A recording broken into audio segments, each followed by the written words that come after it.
for this opportunity to contribute on this consideration of the first supplementary estimates for the year 24-25. Maybe, Honorable Speaker, just to exonerate myself, you know everything we say here is on record. And the Honorable Fatuma was referring to me when she was complaining about new members speaking. And maybe by now she should have known that it is the speakers that, or the persons sitting on the speaker's chair who decide who speaks, not the leader of minority, not the leader of majority. I also wait, like I have patiently waited to get this opportunity to contribute. But Honorable Speaker, let me say this first supplementary budget within the first month of the financial year is a very unique supplementary budget. Indeed, it is the second such budget, supplementary budget that I've seen since I joined this House over 10 years ago, the first being in 2018, which was also occasioned by changes of the Finance Act of 2018-2019. And those like Millie Odhiambo, who are here, we remember when we declined to approve the VAT on fuel. That occasioned certain changes to the appropriations bill, occasioning the first such supplementary, although that happened within the second to third month. This is the first time indeed in the history of Parliament that we are seeing a supplementary budget even before we begin implementing the budget. And it must not be lost on Kenyans that this was occasioned by the rejection of the Finance Act of 2024-2025. That rejection of the Finance Act occasioned a huge gap in our budget for this financial year, Honorable Speaker, and that is what has necessitated this supplementary budget this early in the financial year. The rejection of the finance bill occasioned a deficit of an additional 346 billion. And that tells you, Honorable Speaker, without this first supplementary budget, it would therefore mean that the government of Kenya goes out to borrow the entire 346 billion. Members will note that this supplementary budget is only reducing our budget by a total of about 146.3 billion.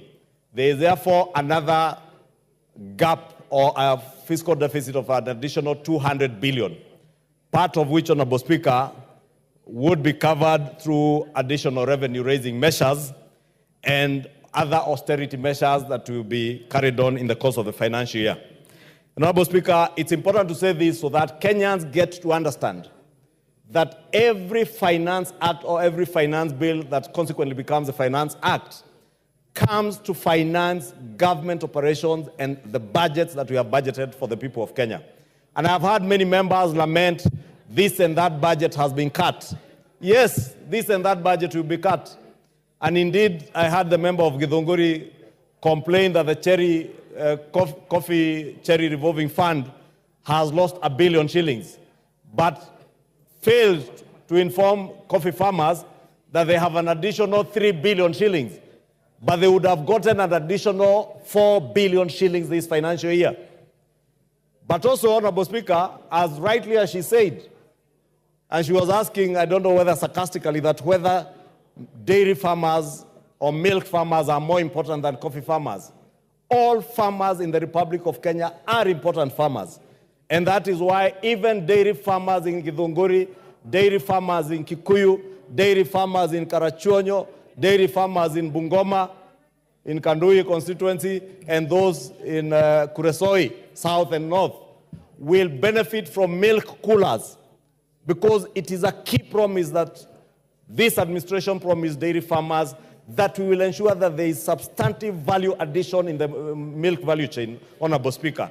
And therefore, as much as within the last budget that we had just approved, there wasn't money for milk coolers and for dryers for maize farmers, we have now made sure that there are resources that are being allocated to ensure that we also secure the post-harvest losses from our maize farmers.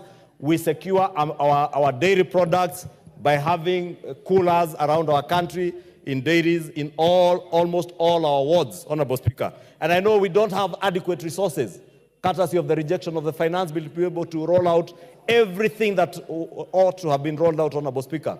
You have had many of, and this morning, Honorable Speaker, I had an engagement with the young people who keep sending us messages. A young girl called Jane, who told me she's a student at MKU, complaining that they have no access to university funding, Honorable Speaker. But I want to assure Jane and many other university students that the Committee on Budget has made sure that under the differentiated unit cost and also resources that have gone to the Higher Education Loans Board, no child, no student in university, no child or student in our TVET institutions will lack to access higher education on account of either capitation through DUC or either getting loans and sponsorship or scholarships through the Higher Education Loans Board. And these are some of the balances, Honorable Speaker, that we have had to do. That means, Honorable Speaker, that there will be a give and take within the supplementary budget, and that's why you see there are many other areas that we have cut expenditure, part of which might have been critical expenditure, but which can wait.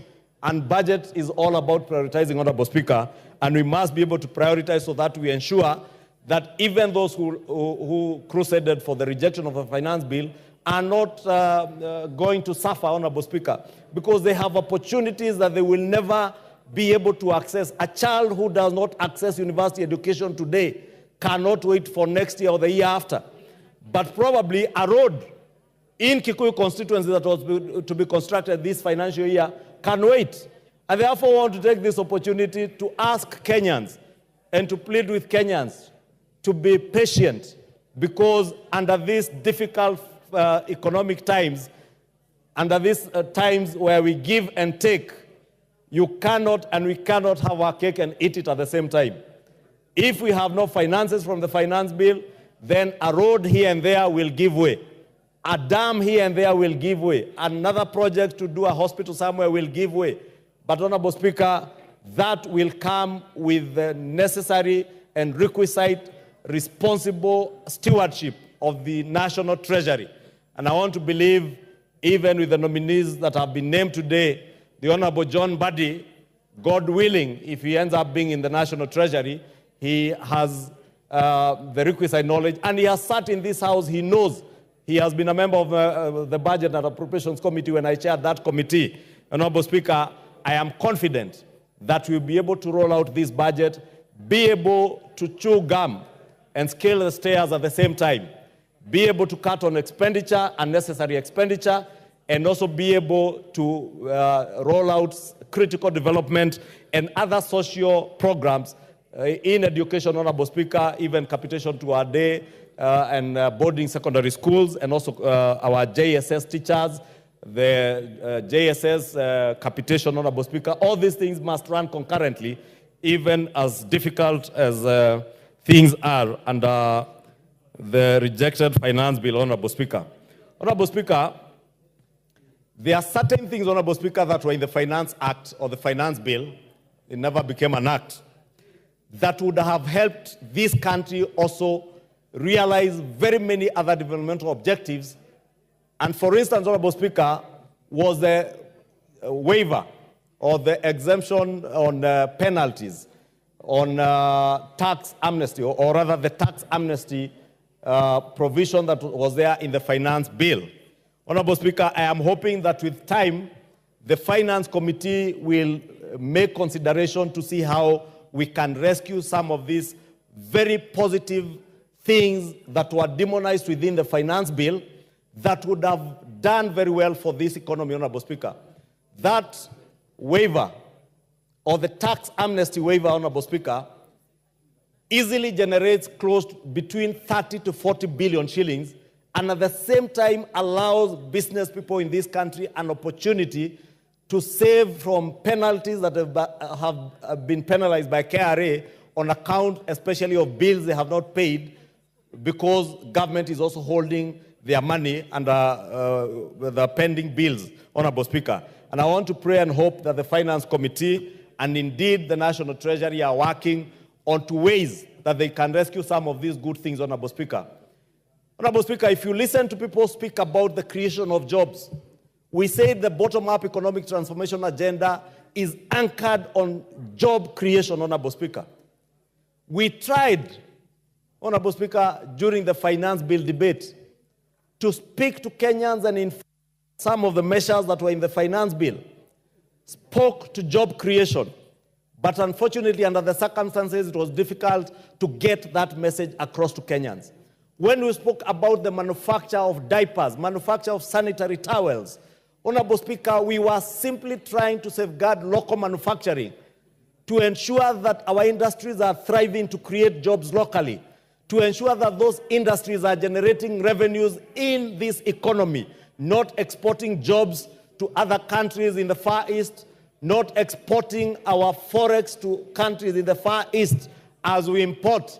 And I'm glad I heard this afternoon the President speak to it, that it is time we had a conversation as Kenyans as to whether we want to make our economy one large supermarket to merchandise products manufactured and creating jobs in other economies outside of our economy, or whether we want to make our country a manufacturing hub where we'll be able to manufacture sanitary towels, diapers, and all those other things, Honorable Speaker. I've had members contribute to the issue of farmers. And that's what I was asking about, whether milk farmers are more important. Those who are claiming milk farmers seems to be getting preferential treatment versus coffee farmers. That, Honorable Speaker, within the finance bill, we had provisions that sought to protect poultry farmers. Many of our peasant farmers are in poultry rearing. Others are growing potatoes, Honorable Speaker. Others are growing onions. We sought to protect the onion farmer. We sought to protect the potato farmer, the poultry farmer from cheap imports of eggs, of potatoes. What reason is there, Honorable Speaker, for us to be growing onions in Loitoktok or in Kieni, in Nyeri County, and allow the importation of cheaper onions from Tanzania at the expense of the farmer in Kieni? Why would a farmer in Mochongoi, in Baringo County, or in Kinangop in Nyandarua be growing potatoes, yet my famous KFC and other cheap joints in town are importing potatoes from as far as Mexico and Netherlands? We must protect our local farmers, Honorable Speaker. And these are some of the measures that I'm saying we will need time to now soberly look at all these things and know how else can we finance the deficit that we have. Honorable Speaker, in conclusion, the revenue estimates that are contained in the budget that we approved, and even in this supplementary budget, are usually very optimistic. If you look at where our country is today, we have been told we are losing not less than 6 billion shillings. Every day we are out in the streets stopping other people from going to work. The import of that, Honorable Speaker, is that we may not realize the revenue projections that we have projected in this supplementary budget. The consequence of that will be additional borrowing. That borrowing will have ramification on our cost of borrowing locally in the domestic market, because you have to borrow from the domestic market. It will have an implication on how much business people, or the rate at which business people can borrow, how much investments they can invest in, how many jobs they can be able to create for young Kenyans. And therefore, Honorable Speaker, I just want to speak to Kenyans and ask them, let us reason together. Let us act in a manner that we will not destroy our economy as we seek to fix that which we seek to fix in our country. It is possible, as I said, to chew gum and scale the stairs, Honorable Speaker, together. And I believe together, we as a country can be able to do that. We can be able to fix the economic mess that we are in. We can be able to fix our politics without fighting, without injuring each other. We can be able to grow this economy and get it to where it ought to be. And Honorable Speaker, let me conclude by saying this first supplementary budget, as I said, is unprecedented. But I want to believe in the next few months, inevitably, we will get into a second. And this year, I foresee even a third supplementary budget, and ask the National Treasury that as they begin implementing this budget, Honorable Speaker, and as the new government ministries and state departments take shape, they will need to further review these budgets further to be able to align them with the new governance system that will be there, and to ensure that there are further cuts so that if the projected revenues that we project are not realized, then we do not need to go out and borrow much more, because even that space to borrow more money, we are almost hitting the ceiling that we set in this House, Honorable Speaker, and therefore it will not be feasible to continue borrowing. Honorable Speaker. Time is up. Member for Chepalungu, Honorable Victor Koech.